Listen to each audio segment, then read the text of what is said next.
इस वीडियो में मैं आपसे बात करूंगा आंगनवाड़ी भर्ती परीक्षा का रिजल्ट। जैसे कि आपको मालूम है 20 सितंबर को जारी हो चुका है, लेकिन अभी भी स्टूडेंट कंफ्यूज है क्या हमारा नंबर डॉक्यूमेंट वेरिफिकेशन के लिए आएगा या नहीं आएगा। इसलिए मैं आपके कैटेगरी वाइज रैंक लेके आया हूं कि आपकी अगर ओवरऑल में इतनी रैंक आ रही है, चाहे आप कौन सी भी कैटेगरी से हो, वो मैं कैटेगरी वाइज जो रैंक बता रहा हूँ उसके अंदर आ रहे हैं, तो आपका भी नाम डॉक्यूमेंट वेरिफिकेशन के लिए जरूर आएगा। वीडियो पसंद आए तो वीडियो को लाइक करें, चैनल जरूर सब्सक्राइब करें, क्योंकि आंगनवाड़ी भर्ती परीक्षा के जो डॉक्यूमेंट वेरिफिकेशन है वो विभाग द्वारा किया जाएगा, ICDS डिपार्टमेंट द्वारा किया जाएगा। और ये डिपार्टमेंट से जब भी अपडेट आएगी कि डीवी है वो ऑनलाइन होगा या ऑफलाइन होगा, कितने चरणों में होगा, ये जैसे ही अपडेट आएगी आपको इस यूट्यूब चैनल के माध्यम से बता दी जाएगी।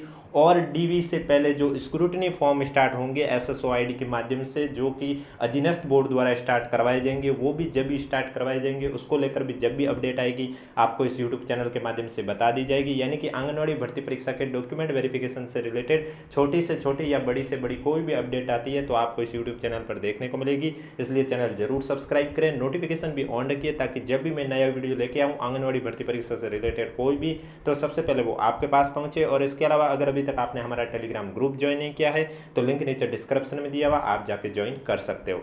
तो चलिए अब मैं बात करता हूँ डॉक्यूमेंट वेरिफिकेशन के लिए कितनी रैंक वाले सेफ है। जो मैं बता रहा हूँ उतनी वाले तो सेफ है, बाकी थोड़ी ज़्यादा वाले भी हो सकते हैं, क्योंकि हो सकता है कि जो आपको मेरिट बता रहा हूँ उसके अंदर जो रोल नंबर है वो कुछ स्टूडेंट आए नहीं डॉक्यूमेंट वेरिफिकेशन के लिए, या किसी के और कहीं जॉब लग गई हो तो वो फिर महिला स्टूडेंट आए नहीं, तो उसकी जगह पर फिर जो पीछे रह जाते स्टूडेंट उनको शामिल किया जाता। लेकिन मैं आपको मोटे मोटे अंदाज के तौर पर बता सकता हूँ कि कितनी रैंक के अंदर अगर आप हो तो डॉक्यूमेंट वेरिफिकेशन के लिए सेफ हो, वो भी मैं कैटेगरी वाइज बता रहा हूं।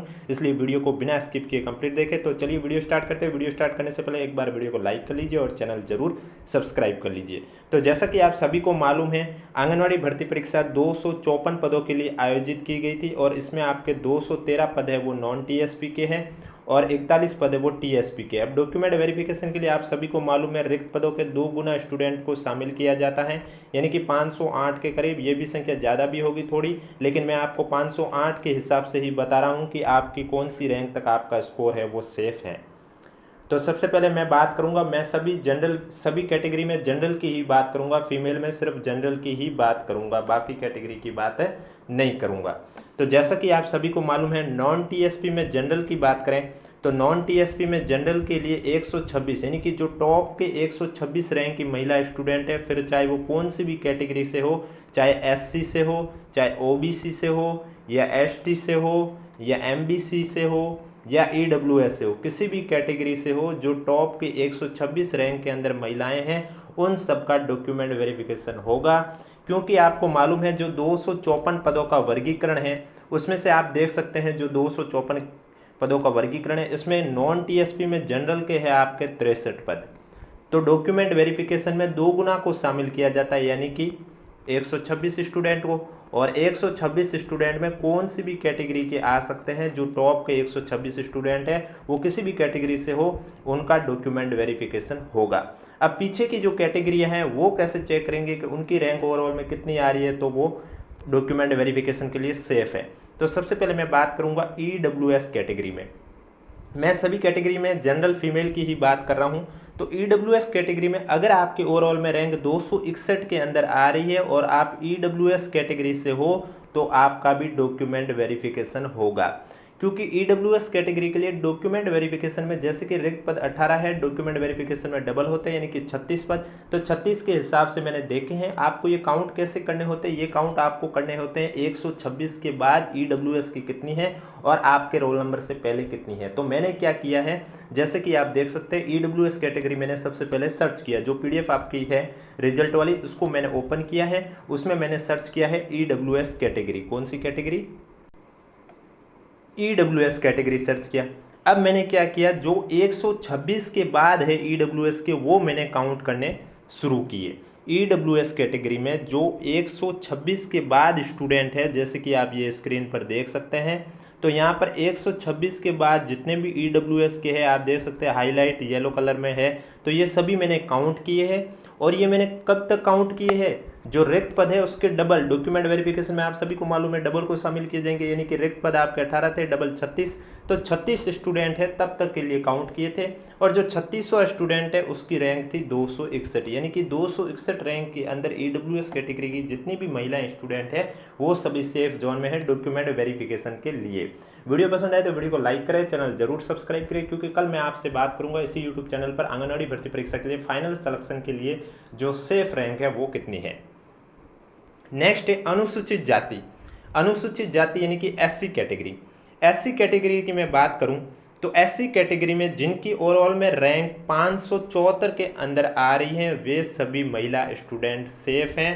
आप अगर अनुसूचित जाति यानी कि एससी कैटेगरी से हो तो आपकी रैंक 574 के अंदर तक आ रही है तो डॉक्यूमेंट वेरिफिकेशन के लिए आप सेफ जोन में हो, क्योंकि इसमें डॉक्यूमेंट वेरिफिकेशन के लिए जो सामान्य के पद होंगे 56 होंगे, डबल होंगे रिक्त पदों के।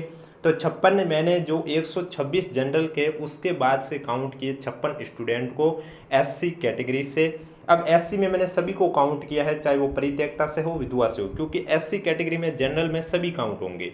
तो वो मैंने जो 56 स्टूडेंट काउंट किए तो 56वां रोल नंबर है वो 574 रैंक पर आ रहा है। तो इस तरह से आपको चेक करना है। नेक्स्ट है आपकी अनुसूचित जनजाति यानी कि एसटी कैटेगरी। एसटी कैटेगरी में अगर रैंक जिन स्टूडेंट की 1805 के अंदर आ रही है उनका सेफ है डॉक्यूमेंट वेरिफिकेशन के लिए। अब उन्हें कैसे चेक करना है तो मैंने अभी आपको बताया कि 80 स्टूडेंट को शामिल किए जाएंगे डॉक्यूमेंट वेरिफिकेशन के लिए अनुसूचित जनजाति से। तो 126 रैंक के बाद से 80 स्टूडेंट को काउंट करना शुरू कर दीजिए, और जो 80 नंबर का स्टूडेंट होगा वो 1805 की रैंक पर होगा। थोड़े ऊपर नीचे भी हो सकते हैं, वो इसलिए कि कुछ roll number non TSP TSP दोनों साइड है, तो कुछ स्टूडेंट हो सकते हैं डीवी के समय आपके पास वहाँ डॉक्यूमेंट वेरिफिकेशन के लिए जाए नहीं, और उसके बाद फाइनल सिलेक्शन के समय जो पीछे रह जाते स्टूडेंट डीवी के समय बुलाया जाता है उन्हीं को शामिल किया जाता है। तो यानी कि थोड़ा ऊपर नीचे हो सकता है, मैं आपको मोटे मोटे तौर पर बताने जा रहा हूँ। अनुसूचित जनजाति के बाद अन्य पिछड़ा वर्ग यानी कि ओबीसी कैटेगरी की बात करें तो ओबीसी कैटेगरी से अगर आपकी रैंक 287 के अंदर आ रही है तो आपका डॉक्यूमेंट वेरिफिकेशन होगा। और ध्यान रखें डीवी के समय 2 गुना को शामिल करेंगे। बहुत स्टूडेंट को ये भी डाउट है कि जिनके पास 10 साल का अनुभव नहीं था आंगनवाड़ी का कार्यकर्ता का, वो उन्होंने भी एग्जाम दिया और वो भी मेरिट पे टॉप पे हैं, तो अब क्या होगा तो मैं आपको बता देता हूँ। डॉक्यूमेंट वेरिफिकेशन के समय जब दस्तावेज जांच किए जाएंगे तब उनके पास सर्टिफिकेट 10 साल के अनुभव का नहीं होगा तो उन्हें डिसक्वालीफाई कर दिया जाएगा, और फिर उनकी सीट पर जो पीछे बचे स्टूडेंट रहेंगे उनको काउंट किया जाएगा। यानी कि अगर आपके पास सर्टिफिकेट नहीं होगा तो डीवी में आपको बार कर दिया जाएगा। इसलिए अगर आपके पास सर्टिफिकेट नहीं है तो डीवी में जाने की ज़रूरत ही नहीं है। और अगर आप कोई कूटरचित यानी कोई फर्जी सर्टिफिकेट बनाते हो तो फिर आपके विरुद्ध कानूनी कार्रवाई भी हो सकती है, इसलिए ऐसी गलती ना करें। अब ओबीसी कैटेगरी में 287 रैंक के अंदर अगर आपका नाम आ रहा है तो आप सेफ जोन में हो। इसके बाद मैं बात करूँगा अति पिछड़ा वर्ग की। अति पिछड़ा वर्ग यानी कि एमबीसी कैटेगरी। एमबीसी कैटेगरी में अगर आपकी रैंक जो है वो 1000 एमबीसी कैटेगरी में आपकी रैंक अगर 1031 के अंदर आ रही है तो आप सेफ जोन में हो, क्योंकि इसमें 18 को सेलेक्ट किया जाएगा। और जो मैंने काउंट किया है 126 के बाद से एमबीसी कैटेगरी के स्टूडेंट 18 आ रहे 1031 तक। इसके बाद बात करूंगा मैं आपसे टीएसपी की, यानी कि अभी तक जो मैंने बात की वो नॉन टीएसपी की बात की, अब मैं बात करूंगा टीएसपी में। तो टीएसपी में आपको कैसे काउंट करना है कि जो टॉप के 40 महिला स्टूडेंट है वो चाहे एससी से हो या एसटी से हो, सिलेक्शन उनका डॉक्यूमेंट वेरिफिकेशन के लिए हो गया है। अब बाकी के जो कैटेगरी है एसटी और एससी वाले कैसे चेक करेंगे तो वो 40 रैंक के बाद से खुद की कैटेगरी देखेंगे। तो सबसे पहले अनुसूचित जाति में बात करें तो अनुसूचित जाति यानी कि एससी कैटेगरी, तो इसमें जो 65 रैंक तक जिनका भी नाम टीएसपी में आ रहा है वे सेफ जोन में हैं डॉक्यूमेंट वेरिफिकेशन के लिए, क्योंकि इसमें सामान्य के 2 एक ही पद था और डॉक्यूमेंट वेरिफिकेशन के लिए 2 को बुलाया जाएगा, उस हिसाब से मैंने आपको बताया है। इसके बाद नेक्स्ट कैटेगरी आती है अनुसूचित जनजाति। तो अनुसूचित जनजाति में आपको क्या चेक करना है, अनुसूचित जनजाति में आपकी रैंक है वो 170 के अंदर आ रही है तो आप सेफ जोन में हो डॉक्यूमेंट वेरिफिकेशन के लिए। अब एसटी कैटेगरी के में आप देख सकते हैं 170 रैंक आपको काउंट करना है जनरल की 40 के बाद। तो यहाँ पर आपके टोटल 36 सेलेक्ट होंगे। जैसे कि मैं आपको एक और उदाहरण देके समझा देता हूँ। अनुसूचित जाति यानी कि एससी कैटेगरी के लिए आप देख सकते हैं कि कैसे आपको अपनी रैंक चेक करनी है। ये देख लीजिए, टीएसपी में अनुसूचित जाति यानी कि एससी कैटेगरी में कैसे चेक किया।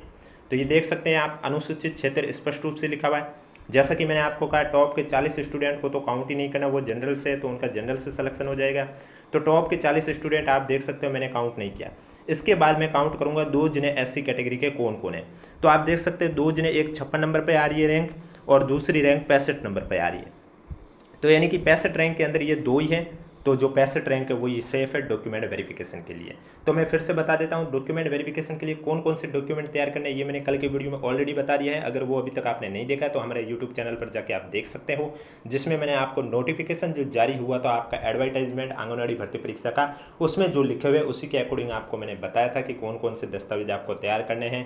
कोई अगर दस्तावेज आपका सर्टिफिकेट 1 साल पुराना है तो शपथ पत्र से भी काम चल सकता है। अगर 3 साल से ज़्यादा पुराना है तो शपथ पत्र भी काम नहीं आएगा, फिर आपको नया बनाना होगा। जैसे जाति प्रमाण पत्र के संबंध में, और किसी सर्टिफिकेट में अगर आपके जाति प्रमाण पत्र में अगर आपके पति के नाम से बना है या उनकी आय के आधार पर बना तो वो मान्य नहीं होगा, आपके पिता के नाम का ही मान्य होगा। ऐसी संपूर्ण जानकारी मैंने आपको उस वीडियो में बताई है, इसलिए वो वीडियो जरूर देखें जिनका भी डॉक्यूमेंट वेरिफिकेशन में नाम आ रहा है।